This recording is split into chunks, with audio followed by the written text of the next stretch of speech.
What are some of the ways when you think ICP and segmentation, what are some of those parameters that we might be thinking about to segment? Yeah.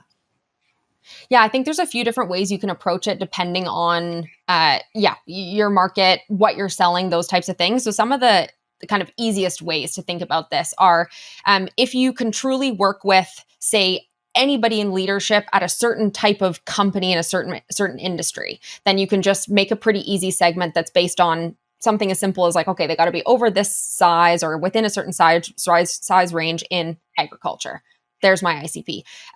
Or if you do, for these companies that say to us like, oh, well, we're industry agnostic, give me a clearer definition on why that is. And in all likelihood, what you mean is that there are different use cases in different industries, so we can work with many industries. So I would segment potentially that ICP by use case. So if your tool always gets used by a few different titles in a few different industries for serving a certain purpose, you can segment that way, and you can segment by that particular use case. It's like the goal that they're trying to achieve or the outcome that they're trying to achieve with your product.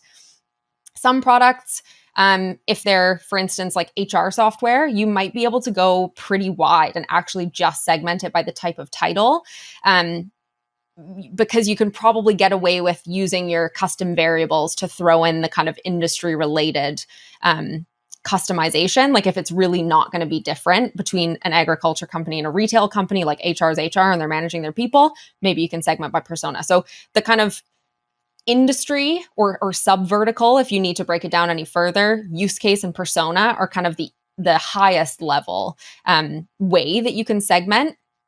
But then you can get much more complicated and you can get into like buying triggers. So if you have, okay, we know we work really well with HR in agriculture, but they tend to be more likely to buy when they've just raised a round. Now you've added a parameter, raised their Series A in the last 6 months. So now that's another further segmentation, but also another bullet in the definition of your ideal customer profile.